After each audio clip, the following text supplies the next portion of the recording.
Hello കൂട്ടുകാരെ, ഇന്ന് ഞാൻ അടിപൊളിയായിട്ടുള്ള മറ്റൊരു റെസിപ്പി ആയിട്ടാണ് വന്നിരിക്കുന്നത്. കോവയ്ക്ക മസാലക്കറിയാണ് ഞാൻ തയ്യാറാക്കാൻ പോകുന്നത്. വളരെ ടേസ്റ്റ് ഉള്ളതാണ്, അതുപോലെ തന്നെ വളരെ ഈസി ആയിട്ട് നമുക്ക് തയ്യാറാക്കാൻ പറ്റും. ബാച്ചിലേഴ്സിനും ഒക്കെ നമുക്ക് റെഡിയാക്കി എടുക്കാനായിട്ട് ഈസി ആയിട്ട് പറ്റുന്ന ഒരു മസാലക്കറിയാണ് ഇത് കേട്ടോ. അപ്പോൾ അതെങ്ങനെയാണ് തയ്യാറാക്കുന്നതെന്ന് നോക്കാം. അപ്പോൾ ഞാൻ ഇതിനാവശ്യമായിട്ടുള്ള കുറച്ച് കോവയ്ക്ക എടുത്തിട്ടുണ്ട്. ഇനി നമുക്കത് നന്നായി കഴുകി വൃത്തിയാക്കാം. ഞാനൊരു പാൻ വെച്ച് കൊടുത്തിട്ടുണ്ട്. പാൻ ചൂടായി കഴിഞ്ഞിട്ടുണ്ട്. ഇപ്പോൾ ചൂടായ പാനിലോട്ട് നമ്മൾ ആവശ്യത്തിന് ഓയിൽ ഒഴിച്ച് കൊടുക്കാം. 1-2 സ്പൂണ് ഓയിൽ ഒഴിച്ചാൽ മതിയാവും. അത് ഒഴിച്ച് കൊടുത്തതിന് ശേഷം അത് ചൂടാവാനായിട്ട് വെക്കുക. ഓയിലൊക്കെ ചൂടായി വന്നതിന് ശേഷം നമുക്ക് ഒരു മീഡിയം സബോള കട്ട് ചെയ്തെടുക്കുക. നീളത്തിൽ കട്ട് ചെയ്തെടുത്താൽ മതി കേട്ടോ. അത് കട്ട് ചെയ്തെടുത്ത് നമുക്ക് നന്നായി ഒന്ന് വഴറ്റിയെടുക്കണം. അപ്പോൾ നമുക്ക് അല്പം ഉപ്പ് വേണമെങ്കിൽ നമുക്ക് അതിലോട്ട് ചേർത്ത് കൊടുക്കാം. അത് പെട്ടെന്ന് തന്നെ സബോള വഴന്ന് കിട്ടുന്നതിന് വളരെ നല്ലതാണ്.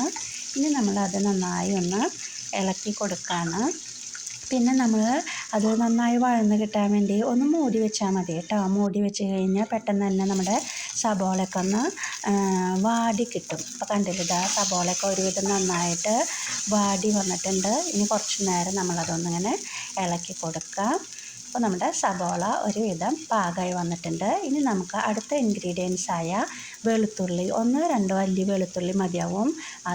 അതുപോലെ തന്നെ കുറച്ച് കറിവേപ്പിലയും അതുപോലെ ചെറിയൊരു പീസ് ഇഞ്ചി ചെറുതാക്കി കട്ട് ചെയ്തിട്ടുള്ളതും പിന്നെ തക്കാളി ഒക്കെ നമുക്കിതിലോട്ട് ഈ സമയത്ത് ആഡ് ചെയ്ത് കൊടുക്കാം. അതെല്ലാം ആഡ് ചെയ്ത് കഴിഞ്ഞ് ഞാൻ പച്ചമുളക് ആഡ് ചെയ്യേണ്ട കാര്യം മറന്നുപോയി പറയാനായിട്ട്. അപ്പോൾ ഒരു പച്ചമുളക് എടുത്തിട്ട് നെടുക് കീറിയിട്ട് അതും കൂടി ആഡ് ചെയ്ത് എല്ലാം കൂടി നന്നായി ഒന്ന് മിക്സ് ചെയ്യുക.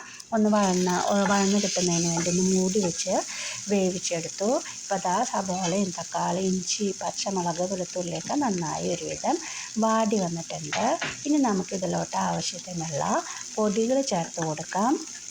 പൊടികൾ നമുക്ക് മഞ്ഞൾപ്പൊടി 1/4 ടീസ്പൂണും അതുപോലെ മല്ലിപ്പൊടി 2 ടീസ്പൂണും പിന്നെ മുളക് പൊടി 1/2 ടീസ്പൂണും നമുക്കിതിലോട്ട് ആഡ് ചെയ്ത് കൊടുക്കാം. അതുപോലെ ഒരു 1/4 ടീസ്പൂണോളം ഗരം മസാലയുടെ പൊടിയും കൂടി നമുക്ക് ചേർത്ത് കൊടുക്കാം കേട്ടോ. ഗരം മസാലയൊക്കെ ചേർത്ത് കഴിഞ്ഞാൽ ഒരു മസാലക്കറിയുടെ ഒരു ടേസ്റ്റ് നമുക്ക് കിട്ടും.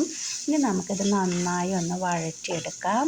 നല്ല ടേസ്റ്റുള്ള കറിയാണ് കേട്ടോ. നമുക്ക് എന്തൊരു ടേസ്റ്റാണെന്നറിയോ, കോവയ്ക്ക മെഴുക്ക് പുരട്ടി വെക്കുന്നതിനേക്കാൾ എനിക്ക് ടേസ്റ്റ് ഒരു പിടി മുന്നിൽ നിൽക്കുന്നതായിട്ടാണ് തോന്നിയിട്ടുള്ളത് ഈ കറി. ഇപ്പം എനിക്ക് അല്പം വെളിച്ചെണ്ണയുടെ കുറവുള്ളത് കൊണ്ട് ഞാൻ അതിലോട്ട് അല്പം വെളിച്ചെണ്ണയും കൂടി ഈ സമയത്ത് ആഡ് ചെയ്ത് കൊടുത്തിട്ടുണ്ട്. നമുക്കതെല്ലാം കൂടി നന്നായി ഒന്ന് വഴറ്റിയെടുക്കാം കേട്ടോ. ഒരുവിധമൊക്കെ നന്നായി വഴന്നു വന്നിട്ടുണ്ട്. ഇനി നമുക്ക് ഈ സമയത്ത് ഇതിലോട്ട് കോവയ്ക്ക ചേർത്ത് കൊടുക്കാം. കോവയ്ക്ക ഞാൻ നീളത്തിലാണ് കട്ട് ചെയ്ത് വെച്ചിരിക്കുന്നത്. നീളത്തിൽ കട്ട് ചെയ്ത് വെച്ച കോവയ്ക്ക ഇട്ട് കൊടുത്തിട്ട് അതിലോട്ട് ആവശ്യമായിട്ടുള്ള കുറച്ച് ഉപ്പ് കൂടി നമ്മളിതിലോട്ട് ഇപ്പോൾ ചേർത്ത് കൊടുത്തിട്ടുണ്ട്.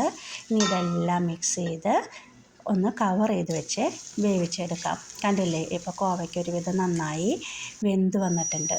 കണ്ടോ, അതിൻ്റെ നിറമൊക്കെ മാറി നല്ല ഭംഗിയിൽ കോവയ്ക്ക വന്നിട്ടുണ്ട്.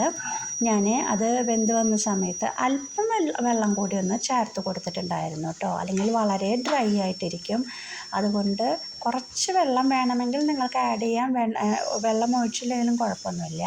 ഇപ്പോൾ നമ്മുടെ കോവയ്ക്ക മസാലക്കറി ഇവിടെ റെഡിയായി വന്നിട്ടുണ്ട്. ഇതിന് മുകളിലോട്ട് ഞാൻ അല്പം കറിവേപ്പില കൂടി ഇട്ട് കൊടുത്തിട്ടുണ്ട്. കണ്ടല്ലേ, ഇപ്പോൾ കാണാൻ തന്നെ എന്തൊരു ഭംഗിയുള്ള കോവയ്ക്ക മസാലക്കറിയാണ്. അപ്പോൾ നിങ്ങളെല്ലാവരും തന്നെ ഇത് ട്രൈ ചെയ്ത് നോക്കിയോളൂ കേട്ടോ. അപ്പോൾ ബായ്.